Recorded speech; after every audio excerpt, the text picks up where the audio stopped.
Hello and welcome to Identity Manager, the unknown unknowns for developers. My name is Markus Weiselas. What are we talking about when I'm saying the unknown unknowns for developers? For me, these are the things that are really helpful in your day-to-day business as an implementation partner or as a customization engineer, but that are not so commonly known. And that's why I'm starting with the Object Browser debugging feature, which I think is very helpful to understand how the system is working internally, when are templates executed and processes started and so on. And then I will talk about the types of database model that is going to help you to save a lot of precious development time. I want to show the One Identity Manager PowerShell module that is available. And then I'm going to focus on one of the most commonly seen query error you can make, but that can be easily avoided. This is in section Mind Your Queries. And then I want to show you or give you a sneak peek of some of the future enhancements that are coming with the next version of One Identity Manager that help you around implementation and operation. So let's get started. Object Browser debugging allows you to start your debugging process of scripts, templates, formats, or processes right in the Object Browser. You can manage the breakpoints in the Object Browser so you define where to stop, for example, execution of a script, execution of a template, then you execute your operation, and when the breakpoint is hit in Visual Studio, you can debug it right away. I'm going to demonstrate this now. I'm starting my presentation of the Object Browser debugging feature with the database compiler. And if you do have the program function command compile for debug assigned, you can see here that additional checkbox, create debug information. Click on that, and then the system will inform you that it's going to save the debug assemblies just locally and not in the One Identity Manager database. We're going to skip that now because I have already done that. Switching to the Object Browser, I'm going to start my debugging session, and then the Object Browser will start a Visual Studio and connect it to our Object Browser instance. And now I'm able to set breakpoints. I have already done that here. I'm selecting a breakpoint for the execution of my template at person internal name, one for ADS account show name. I've set two table script breakpoints, one on ADS account on saving and one on person on saved to demonstrate the execution order of that events, and then two process generation breakpoints, one for ADS account update event and one for person. So what I'm going to do now is I'm going to change an object here. I'm going to change the last name of a person, and I'm pressing the tab key. And because the Object Browser is using the object in interactive mode, the execution template will be triggered right away. So person internal name gets triggered because the last name has been changed. And going to continue here. And then I'm back in the Object Browser. You can see that other columns have been changed, but the system will not stop in Visual Studio because I didn't set any breakpoint there. And I'm clicking on saved here. And then the first interesting thing is that he stopped at the process generation for the update event of the first object. So first thing learned, the process generation will take place before the unsaved event of an object will be executed. You have to keep that in mind. Any object value changes you are doing in the unsaved script will not be considered during the process generation for that object. And again, I'm pressing continue. And then, as explained right just a second ago, the unsaved event will now be triggered. Clicking continue. And now all assigned objects, all the templates of the assigned objects will be triggered. So in this case, my person has an ADS account assigned, and that's why the system now stops here at the configured breakpoint for ADS account show name. And you can do some single step debugging here, of course, and you can see if all the values are set correctly. And so I'm going to use the full debugging features of Visual Studios here to look into my process flow here and continue. And now I can see here that the unsaving event is triggered next. So If you want to change some values or check some values prior to the process generation, you can do that in the onSaving script. And clicking on continue again, you can see here that now the process generation event update for ADS account will be triggered. And we could take a look at that. And then this has been finished. The database compiler creates a type-safe database model. These are auto-generated classes that map the current database model and include not just the out-of-the-box columns and tables, but also your custom tables, columns, and configuration parameters. You may ask, why should I use it? The main reason is to avoid typo-induced runtime errors that are naturally hard to detect, and you need proper end-to-end testing to detect them. And they appear late in the development process. And if you use a type-safe database model, the database compiler would complain, for example, if you mistyped a column name or access the object properties using the wrong data type, and so on. So in the end, it saves you precious development time. How do I use the type-safe database model? How do I create type wrapper objects and collections? The first example here on the slide demonstrates how to create and save a type wrapper object. In this case, I'm creating a new person object. So remember, normally we do create identity objects. Here, this is a person object directly. And you notice that you can directly specify here the properties dot first name, dot last name, dot is external. And all this has been created by the database compiler. And you notice as well that that you need to specify the correct data type. So is external, this is to note, hey, this is a Boolean property, or the exit date, this should be a date time property. The same is true for typed collections. So you do have type wrapper collections as well. So the contents will not be entity objects in that collection, but will be specific typed object like a person object. And the sample here on the screen demonstrates how to create such a typed collection. We're using here a query object. So I'm querying from the table person. I'm specifying a where clause.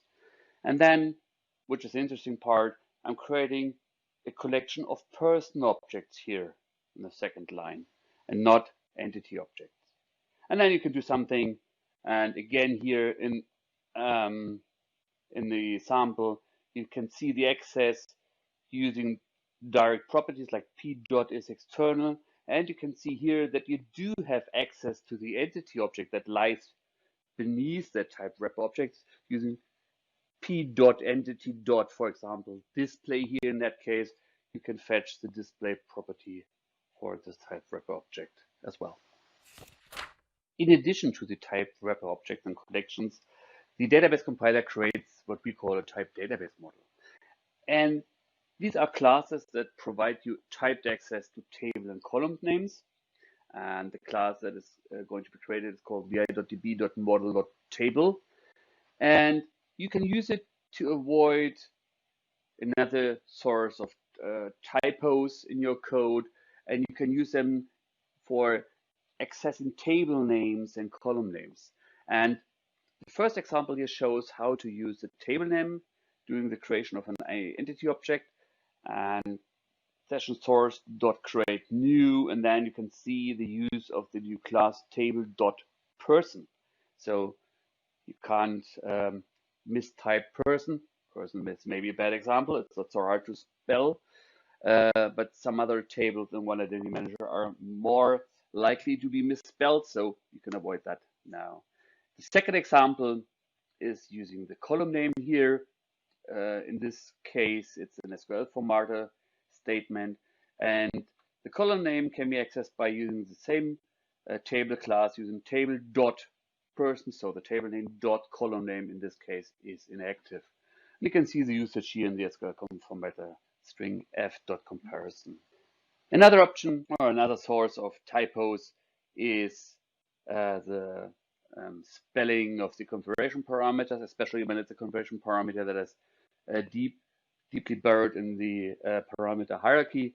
And we do have a class which is called vi.db.model.config that helps you here. And the example shows here the usage, and it's config dot and then the complete conversion parameter hierarchy. In this example, it's config dot target system dot ads dot person exclude list. Again, this helps you to avoid typos here. You just have to remember that the value that will be returned is always of type string and is read only. So you have to keep that in mind, but it's the same if you use some other methods to access the configuration parameters as well. If you want to know more about the type-safe database model, if you want to take a look at some more examples, I encourage you to take a look at the SDK that is part of the product delivery. You can always access the SDK directly from the auto run of One Identity Manager. And the path here that is listed is the path inside of that SDK folder. It's script sample, then sample section 3 using database objects, and then sample 20 typed objects. The covered use cases are listed here on the slide. I'm not going to read all of them, but it's not just creating the object, it's accessing display name, long display names, old values, and all that stuff. And we will later on show in this video that we have integrated these samples as well in a new feature we call SDK at your fingertips. One unknown of One Identity Manager is that there is an Identity Manager PowerShell library available, and it's available on GitHub and as a One Identity open source project. The URL is here on the slide, and it supports CRUD operations for entities. It supports to load entity collections, trigger events, call customize and object methods, and execute scripts. And when you deal with entities, it works with generic entities and with type wrapper functions here in PowerShell. And coming up next is a short demonstration of this PowerShell library. I'm doing now a quick demo of the some of the functions of the Identity Manager PowerShell module. And first of all, you have to, of course, import the module into your PowerShell session. And then you have to provide the connection credentials. It's recommended to use an application server connection, and this is what I'm doing here. And then specifying the application server client factory. This is just a demo thing here. I'm protecting my super secret password using a credential object, and then specifying the authentication module, a system user connection in my case. And then comes the session creation against Identity Manager. And the PowerShell module then creates what we call a typed wrapper function for each of the tables in the system to allow you easier access to all of the objects in the Identity Manager. And in a fully installed system, there could be many of those tables, and therefore does the commandlet allow you to skip specific modules during creation. For example, if you don't want to create the type wrapper functions for the SAP object, you can just specify this module to skip. And then we see the first commandlet that creates a generic entity creation commandlet called new entity. You specify the type, in this case it's a person, then you specify the properties. And so just here, when you take a look at the type wrapper function here, new person, you see the difference that you can specify all the properties of a person object as commandlet parameters here, so first name, last name, and so on. And this is also fine because you do have IntelliSense here in the PowerShell editor, Visual Studio Code, and all of that nice and helpy things you expect from those full-blown objects. So next thing, you can load entities, of course, generic commandlet here again, get entity. You can specify here either the primary key or an XObject key. You have to specify the type, it's person. The same for the type wrapper function, it's called get person. And you specify here, in this case, I'm specifying an XObject key. And then you can do something with the object. For example, I just want to show or want to see the display name here, and that's it. And one interesting thing to mention is that both type of commandlets, so the get entity and get type wrapper function for table specific get person, get ADS account, are working for single objects or for multiple objects. So the next example here, get person result size 5 is external 1, gets me the top 5 persons that have the external flag set. And the rest is just PowerShell stuff for an output. And if you take a look at that, I'm just having 3 in my system here. Okay, so the next example is you could do the same here. I'm just specifying get person, last name, doe, first name, pet, and I want to change the property. And I'm just doing naturally like I would do. Here's my object. I'm having the property here, and then setting it to one identity. And then the object has been saved. And here now, I'm just loading a department. I'm setting the foreign key UID of that department just here to D1. Okay, so this is about changing objects. So now you can, of course, fire events for an entity using the PowerShell module, but sometimes I do not know how the event is spelled. And for that, we do have a function which is called getEvent for an entity. I'm seeing all the events that I'm able to fire here at that object. And let's say check exit date. Sounds nice. And then you can invoke the event here using the invoke event commandlet, check exit date. Then, of course, you can remove entities, and it's the same for type wrapper function. This is here the generic option, remove entity, specifying the entity. And then there's an optional parameter called ignore delete delay. This does the same like there's a similar option in the object layer. If you directly access it, that would ignore the delete delay that is configured for these type of objects so that the object will be deleted immediately. Okay, now, next thing, you can of course use a pipeline object for this. So first commandlet here, it gets me entities of type person where the last name is Doe and the first name is Sam, and then removes those persons. And remember, this getEntity commandlet is able to get me more than one object at a time. So you may have seen that through scrolling through the terminal. So I've deleted more than one object with this commandlet. So and then it's a common practice to close the connection at the end. We're doing that now, and that's it for my presentation. Remember, we are still in the video called the unknown unknowns, and part of the unknown unknowns are the queries, the SQL queries, the object layer is generating. Therefore, during the customization, you probably do not mind the queries or the queries you're writing as you should. And one easy thing to do is to use the SQL formatter method UID comparison. And we've seen that a lot, and that's why I've put that here in the video. And this method automatically creates non-Unicode SQL comparisons. So why is that so important? If you take a look at the One Identity Manager database model, you will see that all the string columns are normally created using Unicode values, but the primary key and foreign key columns are not. So they're using standard ASCII-based string columns. And if you do create the wrong SQL statement, the SQL server will not be able to use all the created indexes, and so your query will be slow. And it's so easy to use the UID comparison method, and instead of using the normal comparison method and have to deal with all these options you have to set to generate the same statements. And to help you checking your code, we created a consistency check called SQL formatter usage test for UID columns, and it checks the existence of the specific code sequence. So it's dot comparison, open bracket, quotation marks, UID underline star. So if you take a look at the code samples here on the slide, the first two are flagged by the consistency checks. It's because they start with the same code snippet, but you have to be careful that this consistency check will not find all statements where you should use the UID comparison method. In the sample here, it's the last one that will be not flagged by the consistency check because it's using the column name variable instead of a fixed value that contains the UID underline. Here are the screenshots from the workflow how to activate this consistency check.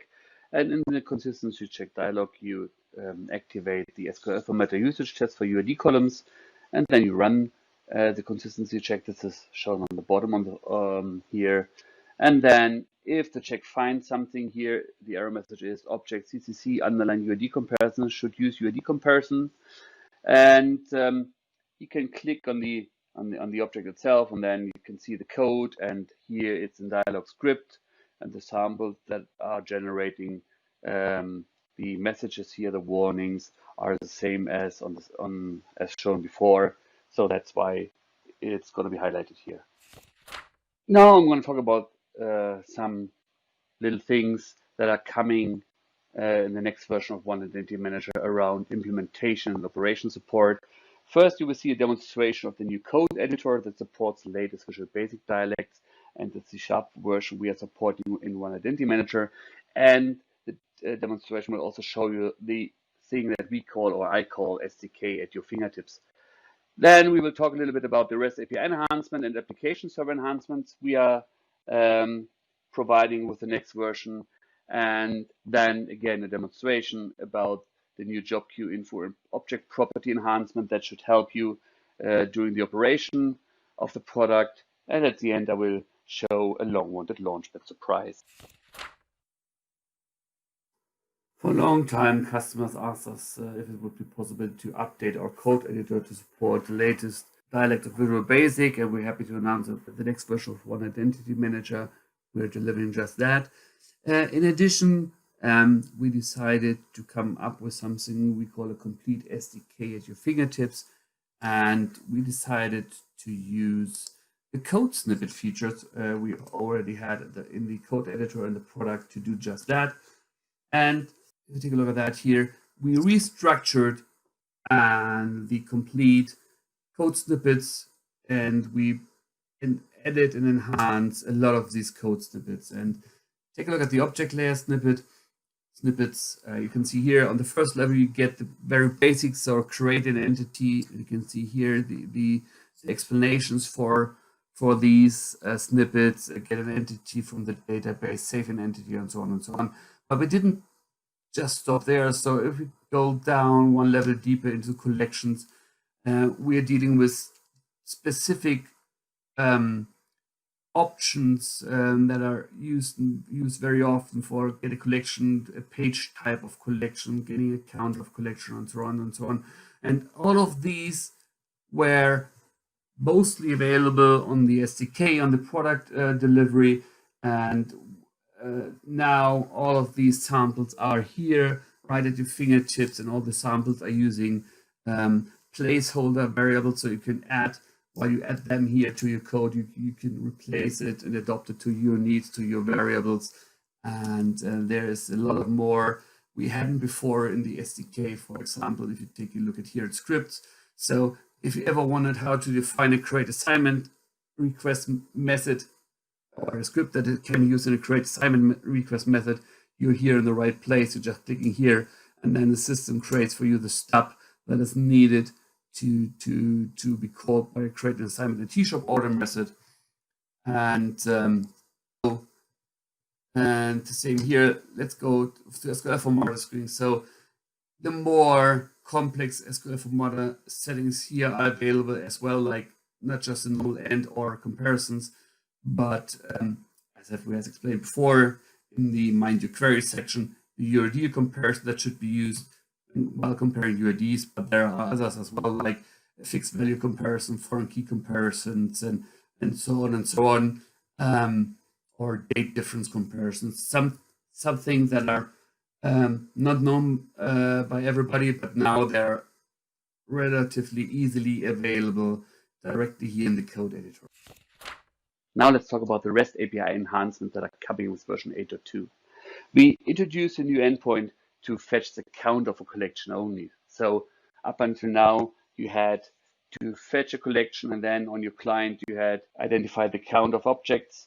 And this creates unnecessary network traffic, puts unnecessary pressure on the database and on the application server. And that's why we implemented this enhancement based on implementation partner request.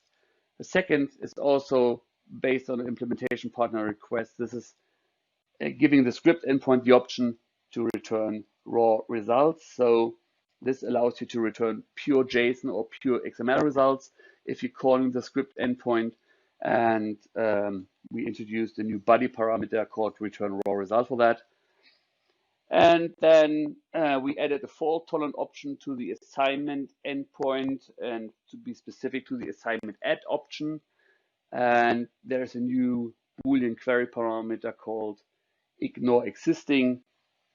Up until now, if you try to add an object that is already part of the assignment table, you will see an exception message, and you can avoid that using that new query parameter.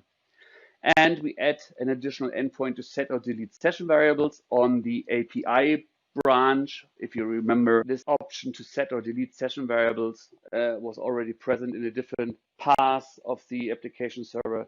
Now it's part of the REST API. And I'm explaining on the next slide why we have done that. In the next version of Vulnerability Manager, you are able to turn off either the application server or the REST API part of the application server installation. This is a request we had seen from larger customers that do want to have more application servers, or they do need a specific application service that should only handle the REST API requests from a specific third-party application. And this is possible now with the next version. And because of that, we provided the new session variable endpoint on the API part of the application server implementation. Another enhancement that is coming is that you do have the option to check the session certificate. We had that request from some customers. It's turned off internally by default to avoid to break existing installations, but new installations will have the option turn on in the web config. And you have to keep that in mind, that the system then checks the session certificate. And another option is that you can turn on or turn off the revocation check. And all of this is, again, configurable in the web config of the application server. I'm going to demonstrate some of the new features that are coming with JobQ Info and the property grid in version 8.2. You may notice here in the process step parameters that some of them are underlined. And if I'm doing a right click on them, I have the options to here show this object in the object browser, or open this one up in the synchronization editor. And when I'm taking a look at that, the system knows that this one is a synchronization report, so we should see a synchronization report. Or I can show the object properties. I'm opting to use the show me the report in the synchronization editor. And as you can see here, the system's opening up in the synchronization editor, loading the correct synchronization project, and opening up the synchronization report. If I'm scrolling down, I can see here that this change has changed the schema property company on the object Crystal Alt, and here's a new value. The same is true for the projector configuration. This is the synchronization workflow that has been used. Again, and opening this up in the synchronization editor, you can see here this is a provisioning workflow, and the same here for this variable set that have been used. Here you can see the system is opening up the variables page. Going back to the other options we are having, and of course I can open up the same here in the object browser, the property grid. I'm going to demonstrate this one on another process step. In addition to the synchronization process steps, we also gave JobQ Info the ability to detect XObject keys. So if a parameter process task contains an XObject key, it will be underlined as well. I can do a right click here again and show me the object in the object browser. So object browser will be opened up, the person will be loaded. In this case, it was a person object. Come back to the JobQ Info tool and show the object properties. So you have it. This is the new object property grid, and we made two enhancements here in regards to the primary key. So you can see here, if an object has more than one primary key or more than one primary key, you would see all primary keys here. And I'm hovering here, so one click would copy me the primary key into my clipboard. Just left mouse click. Switching back to the object browser to demonstrate this one here. New SQL window, and now I'm doing paste. You can see here this is the primary key I've just copied. Back to JobQ Info. Now I'm doing a shift click Come back here again, paste. You get it the same primary key in SQL notation. And the same here for if you click here on the head of the primary key, again left click and shift click. I'm doing right at shift click. And then here you have the XObject key copied right away for further usage, so I can use this in SQL queries to further investigate your result. The same here is true for the alternate primary key. For the ones that do know what the alternate primary key here is, you can copy this one to the clipboard as well. And that's the short round trip here for the enhancements. Shortly after the introduction of our task-oriented Launchpad that eases the first steps of the configuration of the Identity Manager, our experienced implementation partners asked us to add the additional option to start these tools of One Identity Manager directly from the Launchpad, so using Launchpad as single sign-on starter that would make the additional login into the separate tools unnecessary. And I'm happy to announce that coming with the next version of One Identity Manager, we're delivering the new menu item tools. You can see here on the screenshot on the left-hand menu, and that would allow you to start, for example, the object browser without having to log into the system again. This is the end of my video about the unknown unknowns of One Identity Manager for developers. I hope you enjoyed it, and I hope you stay safe and take care, and bye-bye.